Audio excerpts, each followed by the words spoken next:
Zanzibar ni sehemu maalumu ya Jamhuri ya Muungano wa Tanzania yenye historia, tamaduni na uzuri wa kipekee. Ipo katika Bahari ya Hindi, kilomita chache kutoka pwani ya Tanzania bara. Zanzibar inajulikana zaidi kwa visiwa vyake vikuu viwili, Pemba na Unguja. Lakini kwa jumla ina visiwa vidogo vidogo zaidi ya 50 na baadhi vina makazi ya watu. Kwa mfano, visiwa hivyo vilivyopo karibu na Unguja ni kisiwa cha Tumbatu. Hiki ni kisiwa kilichoko kaskazini mwa Unguja. Wakazi wake ni Waislamu wanaojulikana kwa kudumisha mila zao.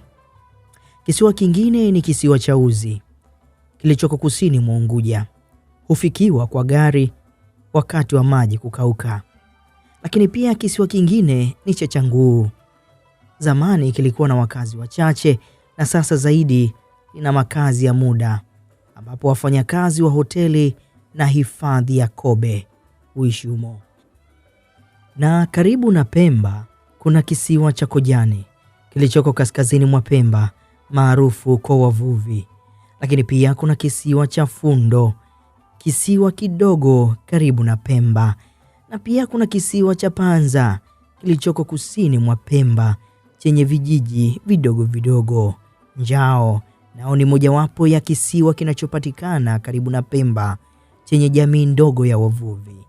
Misali nayo ni sehemu ya visiwa vidogo vidogo vinavyopatikana sehemu ya kusini mwa Pemba, japo wakazi wake ni wachache sana kwa kuwa wengi wao ni wavuvi wa muda. Kwa matokeo ya sensa ya watu na makazi ya Tanzania ya mwaka 2022, Unguja ina wakazi 1,346,454, lakini Pemba ikiwa na wakazi 543,319. Hali ya kidini Zanzibar kwa sasa. Uislamu visiwani Zanzibar ni zaidi ya 90% mpaka 95%, wengi wakiwa ni madhehebu ya Sunni. Lakini Ukristo wako kwa idadi ndogo, chini ya 3% mpaka 5%, hasa kwenye miji mikubwa. Uhindu na Ismailia ni chini ya 2%, na wengi wao wako kwenye sekta ya biashara. Uhusiano kati ya dini. Kuna uvumilivu mkubwa wa kidini. Dini nyingine zinaruhusiwa kwa sehemu ndogo kufanya ibada zao, lakini mila na sherehe za Kiislamu ndizo zinazotawala maisha ya kila siku hapa visiwani. Hali ya fildi visiwani Zanzibar. Mnamo tarehe 5 ya mwezi wa 6 mwaka 2025, fildi shikizi ya Zanzibar ilizaliwa rasmi, ikimegwa kutoka katika conference ya ICT. Fildi ilipangwa ikiwa na maofisa 2, wakurugenzi 3, wachungaji wa mitaa 4, wainjilisti walei wapatao 5 na wainjilisti wa vitabu takriban 15 wakiongozwa na APD 1.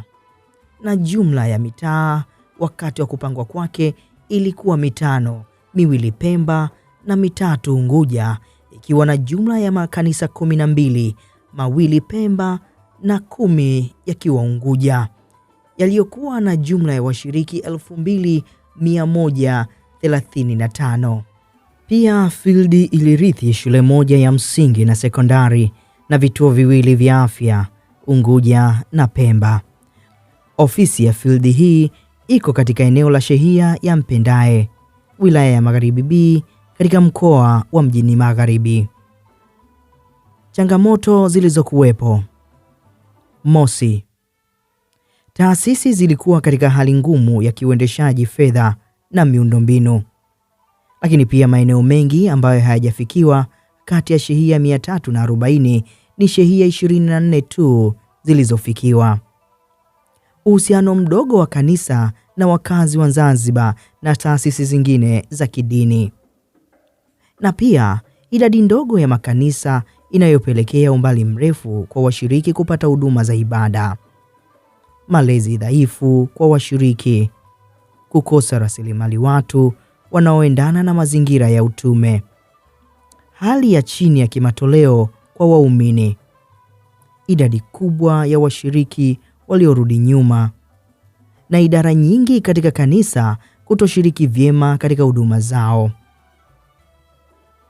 Lakini pia idadi ndogo ya waongofu ambao ni wazawa. Uongozi wa Field baada ya kuona changamoto hizo ilijielekeza katika mipango ifuatayo katika kipindi hiki kifupi kabla ya kumalizika kwa mwaka: kuboresha mazingira ya kazi kwa majengo na taasisi zetu na kuratibu mifumo mipya ya utendaji. Na hapa utekelezaji ulifanyika na tulifanikiwa kuboresha muonekano wa taasisi zetu, shule pamoja na hospitali, ikihusisha majengo na vitendea kazi. Na katika hili tunashukuru STU ambao ni walezi wetu na wadau wengine wamekuwa sehemu kubwa ya ufanikishaji. Kuboresha mahusiano na kuwa na matukio yatakayohusisha viongozi wa dini, serikali na jamii. Na pia tumetembelea msikiti mmojawapo na kukutana na kiongozi mkuu mufti na kuwa na makubaliano ya kuwa na matukio ya pamoja. Kwa hili tunamshukuru Mungu. Wakati wa kufunga mkutano wa Anyegwa katika kanisa la Kidimni tulitembelewa na shehe. Lakini pia kwa upekee katika kufunga makambi ya mtaa wa Pemba tulitembelewa na mkuu wa wilaya na mkuu wa mkoa ambao walitutia moyo na kutupatia nafasi ya mazungumzo kwa changamoto tunazopitia. Kuongeza idadi ya makundi na makanisa ili waumini wapate maeneo ya karibu kwa ajili ya ibada.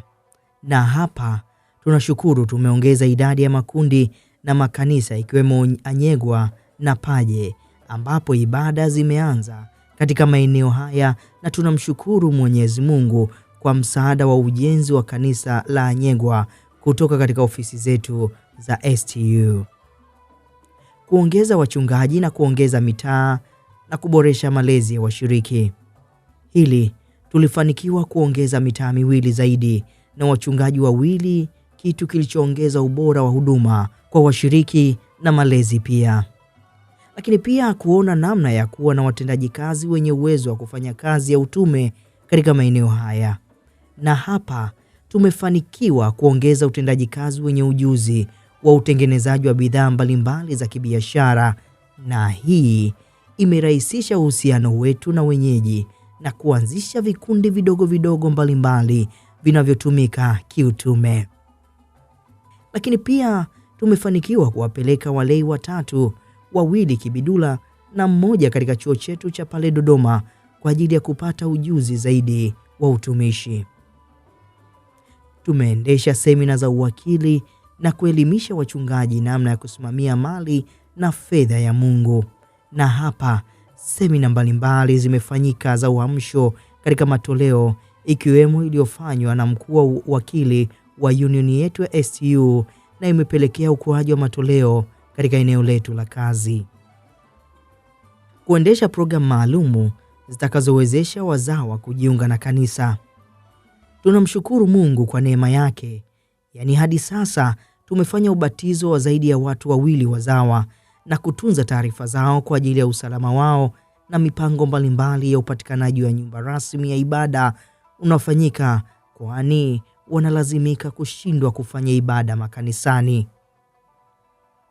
Kuendesha effort moja ya nyumba kwa nyumba na kutoa semina za ujasiriamali na huduma za afya. Na hili tumefanikiwa kuwa na effort eneo la Anyegwa, na watu wamebatizwa na watu zaidi walipata huduma za afya, pamoja na kuanzisha kundi la wajasiriamali na serikali kutupatia jengo kwa ajili ya huduma hizo. Kiukweli tunamshukuru Mungu.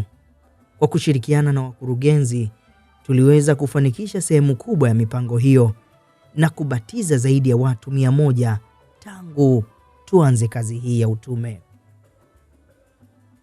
Mipango ya mwakani ni pamoja na kuendeleza kazi ya utume kwa namna zake na kukuza uwakili, na pia kuona namna ya kununua maeneo mapya ambayo kwa sasa yanapatikana kirahisi na kwa bei nzuri.